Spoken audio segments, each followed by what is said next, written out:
po sa inyo. Welcome back to my FB page. Welcome back to my YouTube channel. To all of my FB followers and to my YouTube subscribers. Again, bago ko po simulan ng ating topic for today, gusto ko muna magpasalamat po sa inyo sa lahat ng mga tumatangkilik sa akin. Especially doon sa mga suki ko na talagang repeat buyers, na talagang paulit-ulit. Walang hanggang pasasalamat sa pagkakatiwala nyo po sa akin, sa mga Lucky Charms na available po sa aking nag-iisang online FB page, ang Cosmic Gemstones. Nandun na po lahat ng items ko.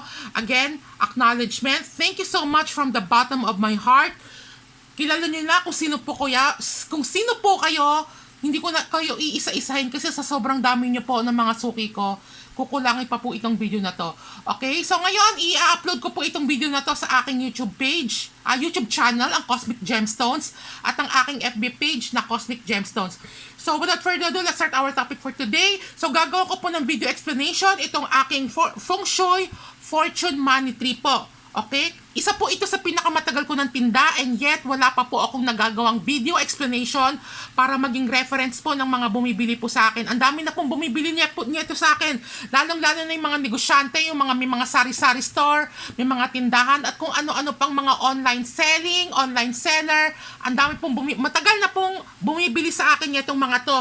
Okay? So ngayon, ibibigay ko po sa inyo kung ano po yung explanation po ninyo para at least may idea po kayo, may background po kayo kung ano po ba yung mga pinagbibili ninyong mga Lucky Charms. So, ito naman po talaga yung pinaka-goal ng aking FB page. Gawan po ng explanation, yung mga iba't ibang uri ng Lucky Charm para at least magkaroon po kayo ng idea or guide kung dapat nyo po ba siyang bilhin or hindi. So, again, ito po yung tinatawag na Golden Fortune Money Tree. So, Money Tree po siya. Okay, kung papansinin niyo po, ginto siya.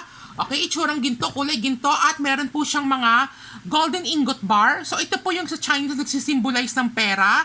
Okay, at meron din po siyang mga authentic gemstones na emerald at red garnet. Kung di ako nagkakamali, ito po yung red garnet stone. At ito naman po yung green emerald. Okay, tapos naka po siya sa wealth pot. Okay, nakalagay po yung Golden Money Tree sa wealth pot na puno ng coins. Ayan, no?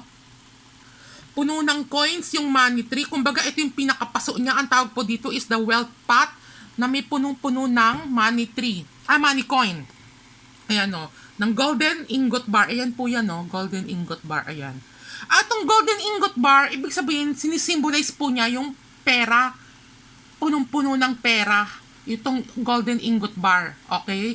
So, ang sinisimbolize po niya ito sa mga nagtatanong, sumisimbolo po ito ng prosperity sa buhay. Okay? Abundance at good fortune po. Okay? Money luck.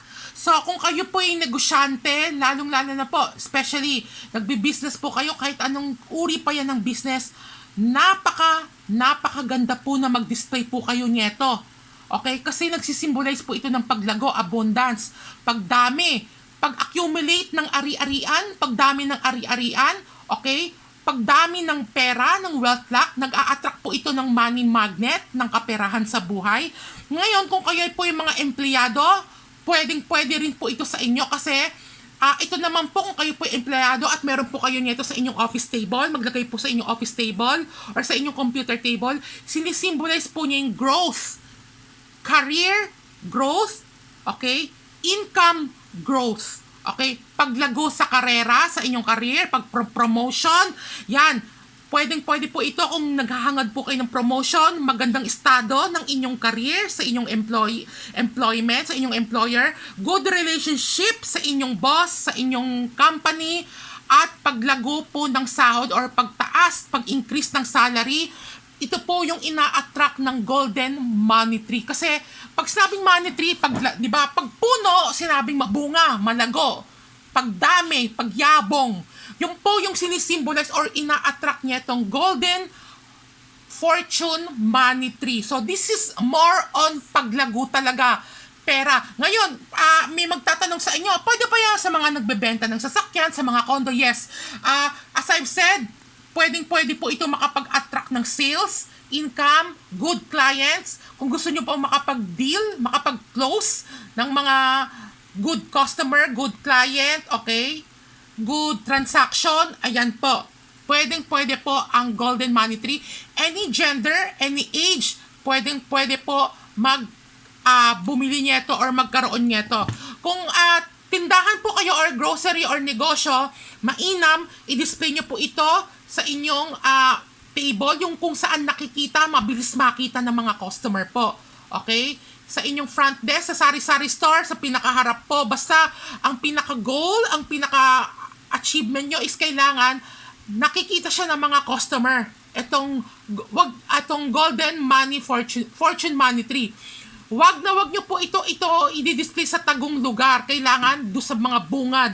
Sa bungad na lugar po, lalong-lalo na kung kayo may mga tindahan, sari-sari store, kung ano pong mga negosyo nyo po, kung salon, kung may salon kayo, i-display nyo po ito sa may reception. Basta yung sa pinakabungad, kayo nang bahala sa bungad yun. Basta kailangan mabilis makita ng mga customer. Ngayon, kung kayo naman po ay empleyado, sa inyong office table, pwede, sa ibabaw ng CPU, pwede po, sa computer table, pwede rin po. Basta kailangan nakikita nyo siya araw-araw para makapag-attract po siya ng good fortune, success sa buhay, okay? Paglago, wealth accumulation, material accumulation, pagdami ng ari-arian, career growth, at increase po ng salary po. Okay, again, nagpo-promote po ito ng prosperity sa buhay, good fortune, at abundance po. Ngayon, kung sa bahay nyo po ito balak i-display, yes, pwede rin po ito sa bahay. Ngayon, may mga magtatanong sa akin, saan po ba ito itamang pwedeng ipwesto sa bahay? Pwede po sa inyong salas, okay? Sa pinaka-main salas, kung may table kayo sa gitna, sa center, pwede po kayo i-display niya itong Golden Fortune Money Tree. Ngayon, kung pwede sa dining table, pwede po. Sa itaas ng ref, pwede po. Sa mesa, kung may mesa kayo sa inyong salas, pwede po. Sa terrace, pwede rin po. Sa window, pwede rin po. Ngayon, may magtatanong sa akin kung pwede ba ito sa loob ng kwarto. Yes, pwede rin po. Kailangan lamang po, as I've said, lagi ko ito sinasabi, lahat po ng mga lucky charms na binibili po sa akin, kailangan dumaan po sa ritual ng pag-activate using the cleansing bowl and activation bell, which is ginagawa ko po yan para magkaroon po siya ng bisa. Okay? Nilalagay ko po siya sa Tibetan cleansing bowl at sa activation bell. Ito po siya. Sa mga hindi pa po nakakaalam, ito po yung aking cleansing bowl. Dito ko po nilalagay yung mga item at pinapatunugan ko po ito. Pinapatunugan ko po yan para magkaroon po siya ng visa. Ina-activate ko po siya under the name and birthday ng owner. So, ito po yung singing bowl or the cleansing bowl at activation bell. Yan. Lahat po ng mga bumibili sa akin, dito ko po dinadaan under their name and birthday para to make it sure na magkakaroon po talaga siya ng visa. Once na naisuot nyo na po or nagamit or display nyo na po yung isang lucky charm, okay? So, kahit sinong pwede magkaroon nito, any zodiac sign, wala naman pong contradiction, okay? May magtatanong sa akin kung ilan lang daw ba pwede i-display, kahit ilan, kahit 3, 4, 5, mag-display kayo sa bahay nyo, sa negosyo nyo, magdi-display kayo sa office table ng 2, 3, okay lang po yan, wala naman pong pinagbabawal kung ilan po ba dapat or higit isa or isa lang. It's really up to you kung kasya po sa budget niyo. Masasabi ko lang, the more you display this Golden Fortune Money Tree, mas malakas yung pag-magnet, mas malakas yung attraction ng good fortune, money luck, okay, or wealth luck, abundance at prosperity po. Kasi as I've said, ang money tree po, ang golden money tree, it symbolizes abundance, paglago. Paglago ng negosyo, paglago ng career, pagtaas ng career or career growth at pag-increase po ng salary po. At pagdami din po ng inyong mga ari-arian. Hindi lang pera, hindi lang po ang inaano niya sa pera, kundi sa paglago din po ng ari-arian. Mga lupain, mga alahas, yan po yung inaan nyo. So, itong money tree, this is more on pera at material na bagay. So, kung ako sa inyo, subukan nyo po ito. This is very, very effective. Isa po ito sa pinakamatagal ko ng item at isa din po ito sa pinaka best seller ko na money tree. Karamihan ng mga bumibili sa akin ito may mga tindahan, mga sari-sari store. Pero may mga suki na rin po ako na may mga opisina, mga empleyado na bumibili rin po sa akin. Pero majority is bumibili po sa akin yung mga negosyante. Okay? Pero kahit sino, whether you are an employee or nagdinegosyo, okay na okay lang po magkaroon nito. Kahit ilan po, kahit isa, dalawa, tatlo, apat, lima, it's really up to your budget na po yan. Okay?